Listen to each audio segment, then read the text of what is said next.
Hello, Hello, hello. hello, Cái nó phone tàu sẽ lấy cho bộ. Minai. Mày thấy gì Minai đâu? Mấy tay lối là Minai nè bạn. Ồ, à, cái Minai sẽ nuôi nè bà. Ấy, nang coi lối là Minai nè bạn. Nuôi lối nó Minai ôi bà. Nang ai. Ta rồi tao. Lối nè. Lâm cao đó lối nè, cắm mà xe bạn. Cái đó lão bà. Tôi sắp bắt đầu cắm mà xe. Nó mới đâu liêm nè cái gì. Tôi đi anh mới maru yame. Cái đó quay cái. Bora mari mga post mà đó thame. Cái đó quay cái à bro. Lo, pige. Nuôi đi nuôi cũng bà, ngang mà sao cũng đi làm cân đi co. Cái gì đó nang coi cho Chile nè bạn. Cái đây xin được rồi. Cô tu ta. Lúc ta. Lúc ta cái nào xin đi bà.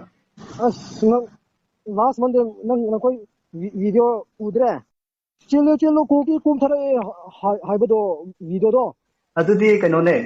Kulai pai da ba, nuôi cái xin đây bà co. À cái kulai pai có urakan da nuôi nông xin bà co. No, makuna protection tawai ne ba.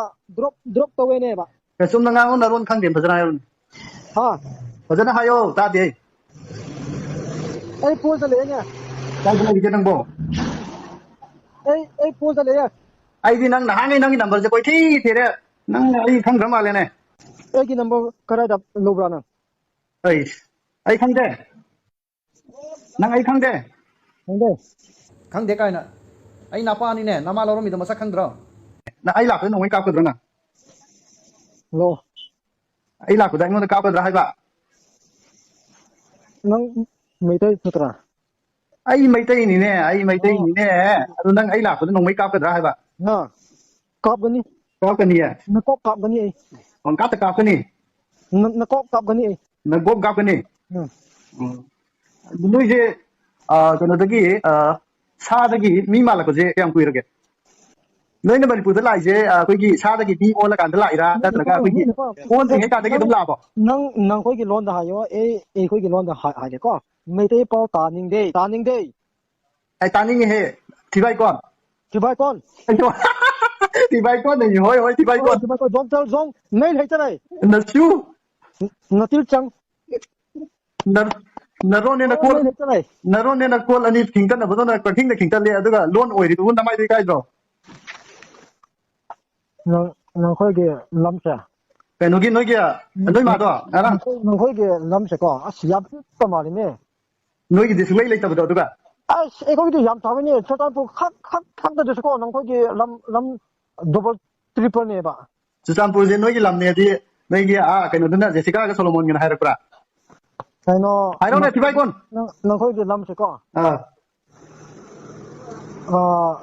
History da merger agreement da 7 square kilometer high. hai adu ke agreement do noi a no gi cookie gi history gi network ta cookie gi ka no Google da thopra do Mai tar khang ba na. na te ne ai hai ge ne mun tang ai wang hang ge se atai lai gi atai wari loi tu ne noi longning belong jong ne noi gi square kilometer adu ada hai do noi na pa ma lo jong ne ka sukai de adu bo leibak ta dinate noi phang doi je ada ko gi prithibi ta gi kilometer kunthra mutang hai ga laga matha ka noi na pa ma square kilometer ai na pi ni ne adu gi kai se ka su khallo ne lam gi ka su khallo no ai hangi ja na ko mo lam gi nang apa ba do ku kilen di lai te ku len di lai yau na ku len na cái nó tên mô có Google đã cú liền xa thôi là cái này vậy cú kia liền chiều thấu lôi vậy khang cả nang history ama so khang dre ne nó té ai là hai cái only some of this kilometer khak ne thì bay con ai hai cái tao này thì bay con anh hai cái tao này những cái ngang bata ba hai cái đó có thì bay con only square kilometer 100 square kilometer khắc cho số quay ra sân ô có à quay cái gì vậy có ai hai gì only square kilometer 100 khắc cho số quay ra sân ô vậy adugi manung do achauba big bell ma thokata ne manung da ki khangbra bom je pokhai ka da mapan gi tuna pokhai da manung dei pokhai ra pra pipo manung da ki pokhai ra ko ram ni na alo thi bai con alo noi nupi jing kum garang er kem da tha ki du yum hala ba nang koi na to ba sing do e koi ngon da hai ba no ne nang angabra ai nang saji wa jen dai na thok kindro nang nang thado kindro nang go nang hitang wat pra ate nupi yang da kondom pura ko marketing chalo na hai ba jibu kuki na te ba kana lai ge hayo Mama mapana mabung mapana macha nupi gi kondom leibiba haibasibu kuki natana kana leige hayone thibai kon thibai kon ho thibai kon adu dam hayu to minai macha amuk sa hayu thibai kon hayu ki SD pamado nang khoi ne ba ash nang khoi kaino hayu nang khoi she hayu ne baba hayu ne kaino do kari kaino bu kaino do kaino ne ba oi thu kaino bu kaino hai kaino ne ba nang guli ente loi thokraba natra pulap sa salira ba nang haiba se ama sa khangdrine kai khangani ge ne ni sa wala bu dia ama sa khangdrine kai khangni ge ni sa wala bu dia ka sa thong pi ro 1 mm ta ka pro 2 mm ta ka pro 5 mm ne ba 5 mm poppy planter drug addict narco terrorist you are the sellers poppy planter narco terrorist drug addict cookie refugee ai je thibai kon thibai kon adu dam hayo amuk sa hayo thibai kon amuk hayo thibai kon hayo nasa gi naming do nasa da hanjan na tok chau thibai kon yo ko ba chapelo kon nga ni gina zero cookie hai se ai khoi na poppy hai da su kawi kari poppy elice cookie hai ba yu ngau ra bro drug ngau ra bro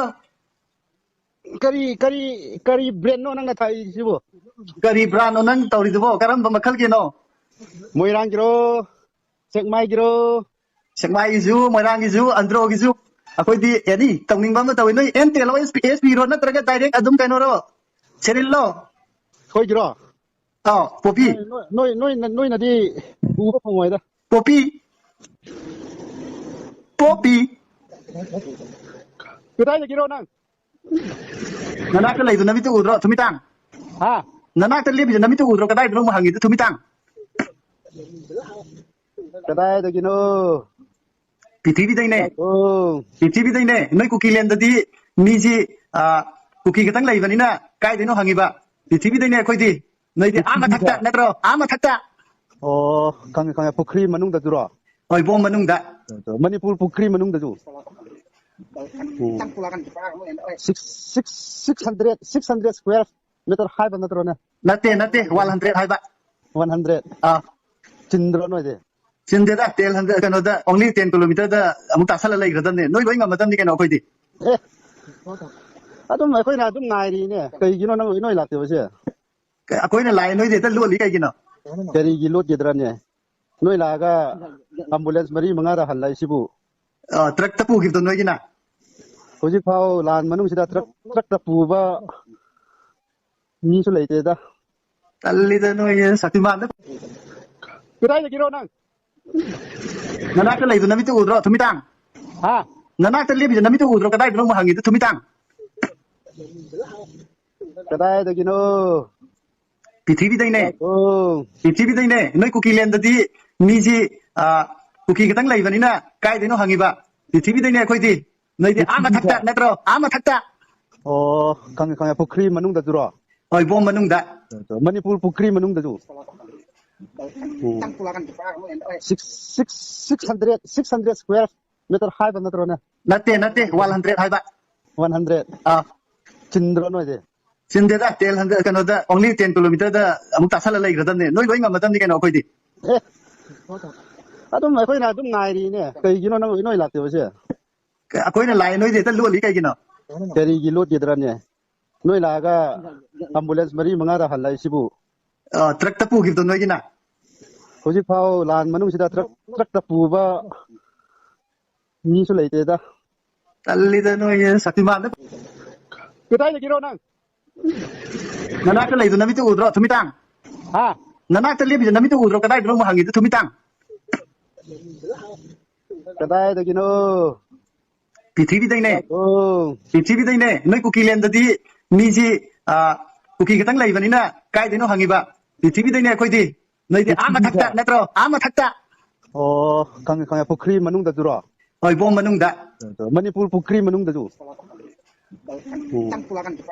600 square metre ꯍꯥꯏꯕ ꯅꯠꯇ꯭ꯔꯣꯅꯦ nate 100 haiba 100 ꯆꯤꯟꯗ꯭ꯔꯣ ꯅꯣꯏꯗꯤ sindeda 100 kanoda only 10 kilometer da amuk tasala leigradamne noi loi ngamadamni keno akoidi ꯑꯦ ꯑꯗꯨꯝ ꯑꯩꯈꯣꯏꯅ ꯑꯗꯨꯝ ꯉꯥꯏꯔꯤꯅꯦ ꯀꯩꯒꯤꯅꯣ ꯅꯣꯏ ꯂꯥꯛꯇꯦꯕꯁꯦ akoina lai noi de ta loli kaigino ꯀꯔꯤꯒꯤ ꯂꯣꯠꯈꯤꯗ꯭ꯔꯅꯦ ꯅꯣꯏ ꯂꯥꯛꯑꯒ ambulance 4-5ꯗ ꯍꯜꯂꯛꯏꯁꯤꯕꯨ truck ta pugibdo noigina ꯍꯧꯖꯤꯛ ꯐꯥꯎ ꯂꯥꯟ ꯃꯅꯨꯡꯁꯤꯗ ꯇ꯭ꯔꯛꯇ ꯄꯨꯕ ꯃꯤꯁꯨ ꯂꯩꯇꯦꯗ tallida noi saktiman da hongibdo ꯅꯣꯏꯒꯤꯗꯤ Saktiman tongduna chatkhe sakari isai malai bado Saktiman tongduna chatkaraga ꯑꯔꯝꯕꯥꯏꯔꯣ ꯅꯠꯇ꯭ꯔꯒ UNLF-ꯔꯣ KCP-ꯔꯣ PLA-ꯔꯣ oiningba ma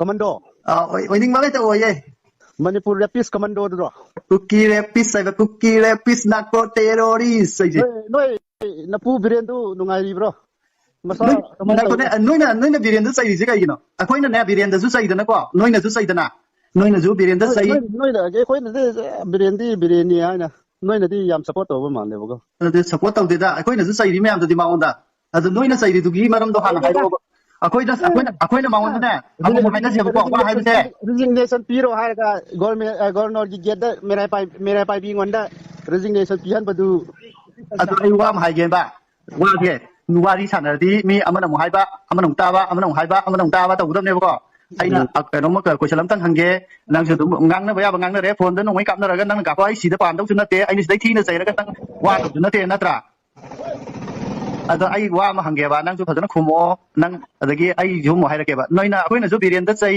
noina ju sai ado birenda noina sai ri do kari gino adum tang hairo akoina sai ri du ju hairake ba ꯑꯩꯈꯣꯏꯅ ꯕꯤꯔꯦꯟ ꯉꯣꯟꯗ ꯆꯩꯕꯁꯦ hoi ꯅꯣꯏꯁꯨ ꯈꯪꯂꯝꯒꯅꯤ khangde ne akoina ju sai ye ai ro ba communal mindset ꯑꯣꯏꯕꯀꯣ communal mindset oi ba before chief minister Biren ꯑꯣꯏꯗ꯭ꯔꯤꯉꯩꯗ ꯑꯩꯈꯣꯏ ꯃꯩꯇꯩꯅꯦ ꯅꯥꯒꯥꯅꯦ ꯀꯨꯀꯤꯅꯦ ꯁꯨꯃꯥꯏꯅ ꯈꯠꯅꯕ ꯂꯩꯕ꯭ꯔꯥ makha hairo ꯑꯗꯣ ꯍꯧꯖꯤꯛ ꯃꯥꯅ ꯇꯧꯔꯛꯏꯁꯦ ꯑꯩꯈꯣꯏ ꯀꯨꯀꯤꯁꯤꯡꯁꯦ ꯂꯣꯏꯅ ꯃꯨꯊꯠꯂꯒ ꯂꯣꯏꯅ ꯆꯤꯡꯅꯦ ꯀꯔꯤ ꯀꯔꯥꯅꯦ ꯂꯣꯏꯅ ꯂꯧꯁꯤꯟꯒꯦ ꯇꯧꯕꯀꯣ ꯑꯗꯨ ꯃꯥꯒꯤ ꯄ꯭ꯂꯥꯟꯅꯦꯕ ꯃꯥꯒꯤ ꯄ꯭ꯂꯥꯟ ꯑꯣꯏꯕꯅꯦꯕ adugi sawrineba ꯑꯗꯨꯕꯨꯗꯤ ꯏꯁꯣꯔꯅꯁꯨ ꯌꯥꯁꯨ ꯌꯥꯔꯔꯣꯏ hoi adu maina ꯑꯩꯈꯣꯏ ꯃꯤꯒꯤ ꯂꯝꯁꯦ ꯃꯥꯅ ꯍꯦꯛꯇ ꯐꯣꯔꯁꯇ ꯂꯧꯒꯦ ꯍꯥꯏꯕꯁꯤꯕꯨ ꯀꯅꯥꯅꯁꯨ ꯌꯥꯔꯣꯏꯕ hoi adugineba ko noina maunda sawrise ko aduga noina birenda sawraga maitai da lan taksalaga adu phagadraba ꯑꯩꯈꯣꯏꯅ ꯂꯥꯟꯁꯦ ꯑꯩꯈꯣꯏꯅ ꯃꯩꯇꯩ ꯉꯣꯟꯗ ꯇꯧꯕ ꯅꯠꯇꯦꯕ kanana tawba May Day 3ꯗ ꯒꯦꯠ ꯃꯩ ꯊꯥꯕꯁꯦ ISTV ꯒꯤ ꯀꯩꯅꯣ